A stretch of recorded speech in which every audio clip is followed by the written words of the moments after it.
खुलुमबाय बयनिसिमबो आंनि बे डेली आपडेट बड' इउट्युब चेनेलाव नोंथांमोनखौ आरोबाव बरायहरबावनाय थाबाय। दिनै आं नोंथांमोननि गेजेराव मोननैसो सानसेयारि खौरां लानानै फैदों।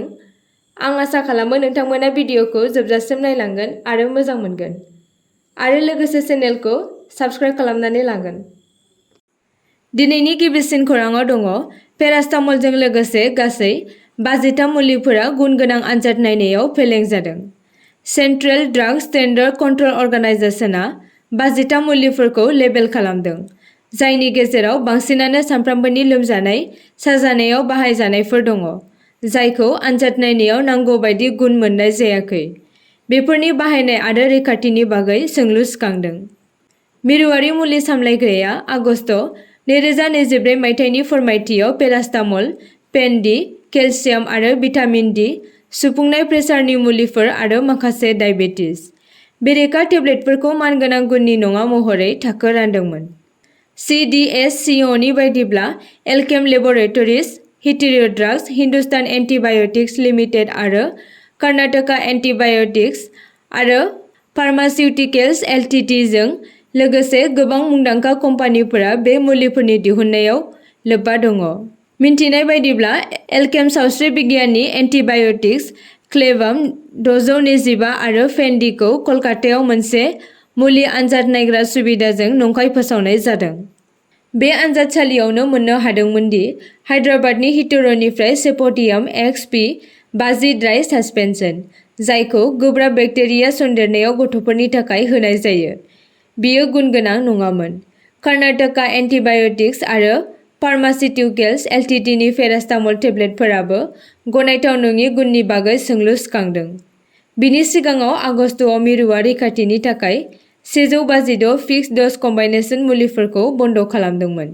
बे फारिलाइयाव सरासनस्रायै बाहायजानाय मुलिफोर दंमोन, जेरै लोमजानाय आरो गुजुनायनि थाखाय एन्टिबाय'टिक्स मुलि, पेनकिलार्स, माल्टिभिटामिन्स आरो गोबां रोखोमनि मुलिफोर। इउनियन हेल्थ मिनिस्ट्रिया ड्राग्स एन्ड कस्मेटिक्स एक्ट 1940 नि धारा 26A नि सिङाव थानाय बे एफडिसिनि दिहुननाय, फाननाय आरो राननायखौ होबथाग्रा मोनसे गेजेट फोसावथाय फोसावदोंमोन। नैथि खौराङाव दङ 9 थाखोनि फरायसाया थैनायनि उनाव सिपाझार फरायसालिनि प्रिन्सिपालखौ सोलायदों।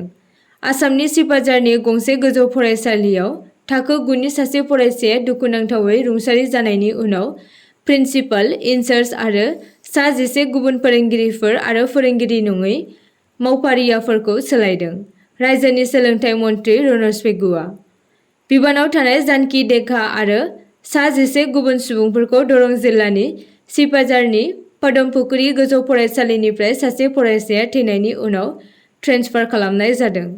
बे जाथाया 23 सेप्तेम्बर खालि सिपाझारनि पदमपुकुरि गोजौ फरायसालियाव जादोंमोन, जेराव 9 थाखोनि फरायसाया गावनि थाखो लोगोजों गाज्रि रोखोमै बुदोंमोन, जायनि जाहोनाव सासे फरायसाया रुंसारि जादोंमोन। गाग्लोबजानायखौ हेमचन्द्र डेकानि फिसाज्ला भबेश डेका होनना सिनायथि होनाय जादोंमोन आरो दरं जिल्लानि सेनापतिपारानि थागिरिमोन होनना मिथिदों। रिपर्टनि बायदिब्ला सासे सोमोन्दोआरिया बुंदोंमोन दि बियो फुङाव फरायसालियाव थांदोंमोन आरो माखासे घन्टानि उनाव फरायसालि सामलायगिरिनिफ्राय मोनसे फन फैदोंमोन, जेराव भबेश आरो सासे थाखो लोगोनि गेजेराव नांज्लाय-खमज्लाय जादोंमोन होनना। बिथाङा जोखोम जादोंमोन आरो बिनि दान्दिसे उनावनो बिथांखौ देहा फाहामसालियाव लांबाय थानाय समाव थैबाय होनना मिथिदों। सोलोंथाइ मन्थ्रि रनज पेगुआ बुंदोंमोन दि बिसोरनि सांग्रांथि गैयैनि थाखाय बिथांमोनखौ सोलायनाय जादों। बिनि गेजेरावनो बुरहीनगर जौसिन गेजेर फरायसालिनि गाहाय फोरोंगिरिखौ पदमपुकुरि गोजौ फरायसालिनि बिबान होनाय जादों। थामथि खौराङाव दङ सोरखारि फरायसालिनि फरायसुलिफोरनि सायाव बाहायदों गाज्रि आखुथाय। अरुणाचल प्रदेशनि गंसे सोरखारि फरायसालियाव सा 21 फरायसुलिफोरखौ खालामदों गाज्रि आखुथाय। फरायसुलिफोरखौ मुगैथाव आखुथाय बाहायग्रा दायनिगिरिफोरखौ जिउनां साजा होनाय जाबाय। अरुणाचल प्रदेशनि मोनसे स्पेसियेल बिजिरसालिया बे गोख्रों साजाखौ फोसावदों। मख'नो गोनांदि 2021 मायथाइनि सोरखारि फरायसालिनि सा 21 फरायसुलिफोरखौ गाज्रि आखुथाय बाहायनायनि दायनिगिरिफोरनि गेजेराव हस्टेलनि वार्डेनाबो जिउनां साजाखौ मोननांगोन होनना फोरमायदों। सुलुंनि बायदिब्ला वार्डेना 6 बोसोर बैसोनिफ्राय 14 बोसोर बैसोनि फरायसुलिफोरनि सायाव मुगैथाव आखु बाहायदों।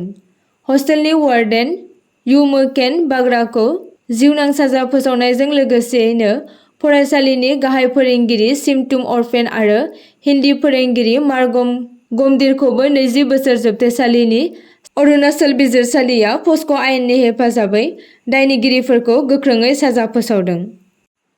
ब्रैथि खौराङाव दङ बङाइगावनि खेरखाबारियाव होखारनाय हाबाफारियाव जायगानि सुबुंफोरा हेंथा दिन्थिफुंदों।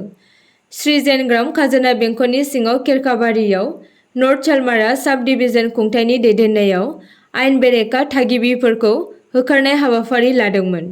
मैयानि बे होखारनाय हाबाफारिया ओनसोलारि थागिरिफोरनि हेंथा दिन्थिफुंनायनि उनाव माखासे साननि थाखाय बे हाबाफारिखौ दोनथ'नाय जाबाय।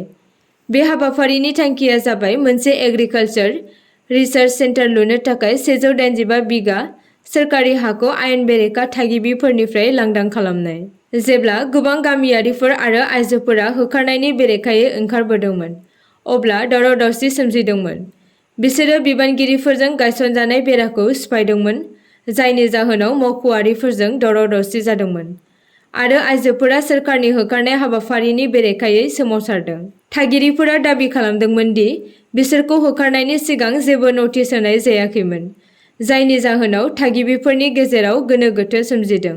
जायगानि सुबुंफोरा 40 बोसोरनिफ्रायनो बे हायाव आबाद मावबोगासिनो दं होनना दाबि खालामो आरो बिथांमोनखौ हरखाब होखारनायनि सायाव सोंथि खालामहोदों। 12 सेप्तेम्बर खालि सनापुरनि कुसुथिलियाव बेबायदिनो होखारनायनि मोनसे जाथाय सोमजिदोंमोन, जायनि जाहोनाव फिथाय महरै सानै आयेन बेरेखा थाफैग्राफोर हेदार आली आरो जुवाहिद आलीआ थैदोंमोन, जेब्ला दाङाबाजि जानायाव पुलिसआ गुलि गावदोंमोन। बाथि खौराङाव दङ आधार कार्डनि आपडेट। नोंथांमोना गाव-गावनि आधार कार्डखौ आपडेट खालामाखैब्ला नोंथांमोना खालामनानै लानो हागोन। नोंथाङा बे आधार कार्डखौ आपडेट खालामनो थाखाय माय आधार पर्टेलाव थांनानै खालामनो हागोन। बेसेन नाङै आधार कार्ड आपडेट खालामनायनि जोबथा खालारखौ 14 दिसेम्बराव फोसावनाय जादों। 14 दिसेम्बरनि उनाव नोंथाङा गावनि आधार कार्डखौ आपडेट खालामोब्ला नोंथाङा माखासे रां होनांगोन होनना फोरमायदों। UIDAI-आ गाव-गावनि आधार कार्डखौ आपडेट खालामनो थाखाय सिगां समनिफ्रायनो बिबुंसार होबोदोंमोन। फोसावनाय बायदियै थागिरिफोरा मोनफ्रोम 10 बोसोर आबुं जानाय लोगो-लोगो गाव-गावनि आधार कार्डखौ आपडेट खालामना लानांगौ। नोंथांमोनहा ration card, voter identity card, Indian passport, PAN card, driving licence, school marksheet, school leaving certificate, government identity card, electricity bill, bank passbook बेसोरनि गेजेराव माबेबा मोनसेखौ होना आधार कार्डखौ आपडेट खालामनो हागोन। द'थि खौराङाव दङ डेंगु बांनायखौ होबथानो थाखाय GMCआ मोन 5 जौगा उखुन्दै गग्रा आगजुफोर आरजिदों। नोगोराव डेंगुनि बांलांनाय केसफोरखौ नोजोर होनानै गुवाहाटी नोगोर निगमा GMC बे खैफोदजों जुजिनो थाखाय मोन 5 गोदान उखुन्दै गग्रा आइजेंफोर आरजिदों। गोदानै आरजिनाय रिमट कन्ट्रल आइजेंफोरा 12 भल्टनि रिचार्जेबल बेटारियाव सोलायो आरो बेखौ जायखिजाया साखा खबनै एबा साखा खबथाम गारिफोराव दैखांनो हायो। बिनि अनगायैबो बेफोर आइजेंफोरनि हमथानो हानाय गोहोआ 50 लिटार आरो बेयो घन्टासेयाव 80 लिटारसिम स्प्रे खालामनो हायो। सावस्रि बिफाननि रिपर्टारफोरा फोरमायदोंमोन दि गासै रायजोआव दिनैसिम 1000 नि बांसिन पजिटिभ केस मोननायजों डेंगुनि बेरामिफोरा नोगोराव गिथावना महरै बांनाय नुनो मोन्दों। बांनायखौ होबथानो थाखाय बे आइजेंखौ बाहायनो जागोन। स्निथि खौराङाव दङ दुर्गा फुजा ब'नासखौ लानानै जरहाटनि मरियानिनियाव साहा बागाननि मावथिफोरा हेंथा सोमावसारदों। दुर्गा फुजाया खाथियाव फैनायलाय गासै आसामाव साहा बागाननि खामानि मावग्राफोरा ब'नासनि आयदाखौ लानानै साहा बागाननि बिगोमाफोरनि बेरेखायै गावसोरनि हेंथा सोमावसारनायखौ गोख्रों खालामदों। मैया मरियानिनि जालिंगा साहा बागाननि मावथिफोरा गावसोरनि दुर्गा फुजा ब'नासनि सोमोन्दै रोखा आरो थार बिजिरनाय दाबिनानै हेंथा दिन्थिफुंदोंमोन। खामानि मावग्राफोरा आरो रायजोनि बिबानगिरिफोरनि गेजेराव सावरायनायनि मोनसे फारि जानायनि उनाव साहा बागान सामलायगिरिया मिथिनाय बायदिब्ला 15% ब'नास होनो राजि जादों। बबेखानि मावसाफोरा थांखिजों गोजोननाय मोनाखै आरो 20% होनो दाबि खालामो। मरियानिनि हेंथा दिन्थिफुंनाया गासै रायजोआव जाबाय थानाय रोखोमसे दिन्थिफुंनायफोरखौ दिन्थियो। टिय'गआव साहा बागाननि मावसाफोराबो 20% ब'नास दाबि खालामगासिनो दङ आरो बे सप्तानि जागायजेननायाव मार्गेरिटानि पावाइटि एस्टेटनि मावसाफोराबो बे एखे आयदानि सायाव गावसोरनि गोसो बायनायखौ फोरमायदोंमोन। 8थि खौराङाव दङ गवालपारानि लखिपुराव होख्रांनायखौ लानानै गोख्रों फिनजाथाय होदों हिमन्त बिश्व शर्मानि सायाव। नेमसुनि आफादगिरि बदरुल इस्लामआ गवालपारानि होख्रांनायखौ लानानै गोख्रों फिनजाथाय होदों आरो बिथाङा बुंदोंमोन दि हिमन्त सरकारा गोजौ बिजिरसालिनि रायखौ नेवसिनानै खालि मुसलमानफोरखौल' नोजोर होनानै होख्रांनाय हाबाफारि लागासिनो दङ आरो मुसलमानफोरनि सावनि थाखाय हिमन्तनि सरकारा 2026आव सरकाराव थानाय नङा। मुसलमानफोरा जेरावबो रैखाथि गैया। हिमन्त बिश्व शर्माया मुसलमानफोरनि सायाव अन्याय खालामगासिनो दङ होनना गोख्रों फिनजाथाय होफिनदों नेमसुनि आफादगिरि बदरुल इस्लामआ। 9थि खौराङाव दङ झारखान्डनि गिबि मन्थ्रिया साहा हारिसाफोरनो एसटि मानदान्दा होनो खावलायदों। झारखान्डनि गिबि मन्थ्रि हेमंत सोरेनआ आसामनि हिमन्त बिश्व शर्माखौ आसामाव साहा हारिसाफोरनो शेड्युल ट्राइब एसटि बिमुं होनो खावलायदों। गिबि मन्थ्रि हिमन्त बिश्व शर्मानो लिरनाय गांसे लाइजामाव झारखान्ड मुक्ति मर्चा गाहाया फोरमायनाय बायदिब्ला साहा हारिसाफोरा फारियाव सोजानाय हारिसानि थामोन मोननांगौ। बेखौ नोजोर होनानै दि आसामनि रांखान्थियाव बिथांमोननि मख'जाथाव बिहोमा होसेयावबो हारिया हादरसानि सिङाव गोग्लैसोनानै दङ। हेमंत सोरेनआ साहा हारिसा हारिनिफ्राय फ्राय 17 लाखसो सोद्रोमाफोरनि थाखाय गावनि जिंगा फोरमायदोंमोन, जायखौ आथिखालाव आसामाव गुबुन गोग्लैसोनाय थाखो अबिसि महरै थाखो राननाय जादों। आसा खालामो नोंथांमोना भिडिअखौ नायनानै मोजां मोनगोन आरो चेनेलखौ लाइक आरो साबस्क्राइब खालामनानै लागोन।